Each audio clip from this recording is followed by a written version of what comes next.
Hey guys, today we're going back to Fall of the Samurai, one of the best expansions in Total War history. We're going to take a look at 17 mods, including new units, new mechanics, complete overhauls and more. Let's get straight into it. Let's start with a famous mod that adds a lot more variety to your battles. Strongholds of the Samurai introduces 36 beautiful historical castles into the game. We all know siege battles can get repetitive, and this mod does a great job of keeping them fresh and exciting. The maps are very unique and offer new possibilities, each basically brings its own strategic challenge, both as the defender and as attacker.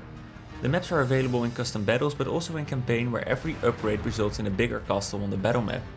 Please keep in mind that some maps heavily favor the defender and the AI can sometimes struggle to navigate them, but the mod is definitely still worth it. Now let's move to some mods that improve the campaign. First up, the Lost Domains. This mod adds 111 new domains to the campaign map, almost tripling the number of settlements. These domains are historically accurate and assigned to the clans that actually ruled them during the Boshin War.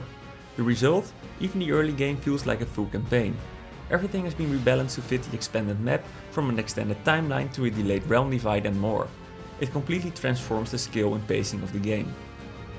Then we have better clan traits, which does exactly what the name suggests. In the base game, most starting traits are a bit underwhelming, making many factions feel too similar. This mod fixes that by improving and expanding nearly every trait.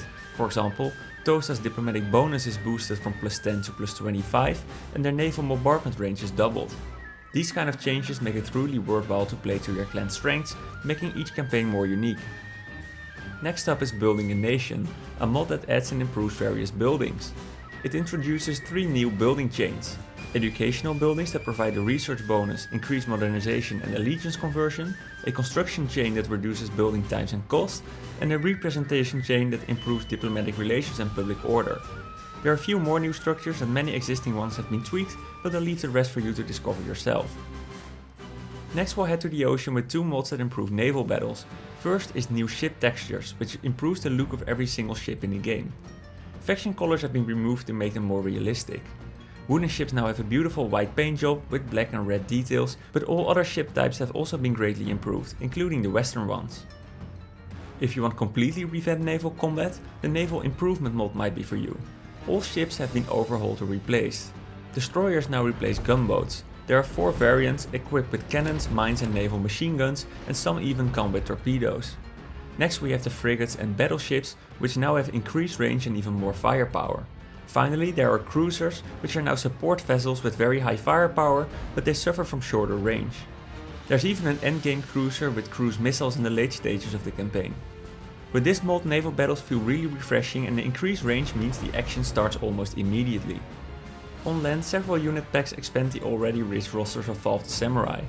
One such mod focuses on adding more western units. First of all, the British Green Jackets, light infantry with long range and extremely high accuracy and morale. The United States Marine Skirmishers have decent shooting stats as well, but excel with their high reload speed. Finally, the mod adds the French Foreign Legion Éclaireur. They have less range and limited shooting capabilities but offer very strong melee stats, making it a very flexible and aggressive unit. The next mod, called Fall of the Samurai Ronin units, does what it says. It adds 2 types of elite Ronin to the game. The Ronin Riflemen come with impressive stats, comparable to the elite Tosa Riflemen. They do suffer from limited ammunition, but more than make up for it with excellent melee skills once the shooting stops. Even better in melee are the Ronin Swordsmen, who are able to defeat pretty much any unit in battle, if they get the chance. Their biggest weakness is the small unit size, which means that you'll need to keep them away from gunfire. Hungry for more units? Then download Netaniac's unit pack for 4 more units.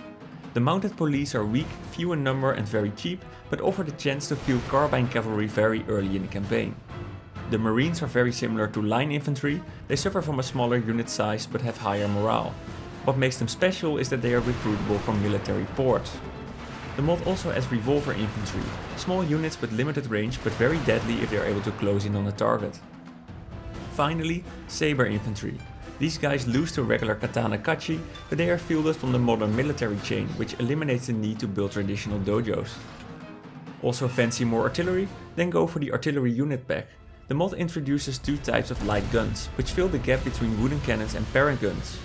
Also 3 variants of howitzers are added. These cannons have limited range, but if they hit, they are extremely deadly, especially up close.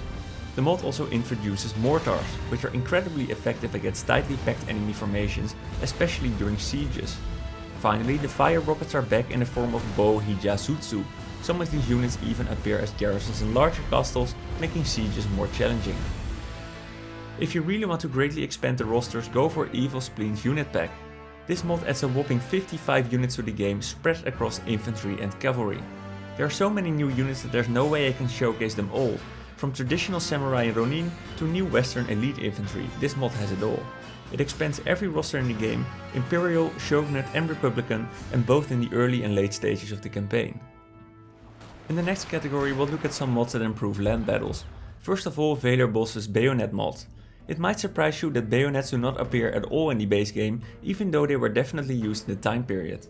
This mod adds them to every rifle unit in the game and fixes some animations in the process as well. A mod that completely redefines battles is the Skirmish Line Overhaul. In this mod all ranged units have significantly increased range, up to 300 for sharpshooters. However, gunfire is much less accurate and reload times are longer. Skirmishers now deploy in loose formations and can be placed anywhere on the map. Line infantry remain in tighter, more compact formations. Most elite infantry units now form a skirmish line with a secondary support line positioned behind them. The mod also rebalances most units. These changes result in fresh dynamic battles that demand new strategies and tactics. An alternative is the Tactics and Uniforms mod. Instead of completely overhauling gunfights, this mod focuses on adding new abilities and formations. For example, line infantry now have access to fire by rank and can form square formations to defend against cavalry. Light infantry can adopt a spread out skirmish formation and deploy spikes. Melee units aren't left out either. Spear units can now form a pike square or pike wall, greatly improving their defensive capabilities. The mod also adds new variants and textures to existing units. For example, Imperial and Shogunate troops now wear different uniforms, giving each side a more distinct look. There are plenty more abilities, formations and reskins in this mod, but I'll leave those for you to discover yourself. If you're not looking to completely change how battles play out but still want more unique and visually appealing units, the Unit Variation mod is a great choice. This mod focuses solely on increasing the variety of uniforms for existing units, and it does that really well. The result is soldiers that look more distinct on the battlefield, adding a nice layer of immersion to the game. Finally, I would like to highlight two total conversion mods that completely change every aspect of the game. They are far too big to showcase in this video, so I'll just briefly describe them. Let me know if you want to see a detailed showcase of these conversions in the future. First of all, the Master of Strategy mod. There are many more regions on the campaign map and they are split between main, port and farming settlements, each also featuring unique battle maps. There's a completely new building system with new resources and an expanded technology tree. Many new units have been added and battles have been rebalanced as well. The second overhaul is Total Thoughts Scramble of the Far East.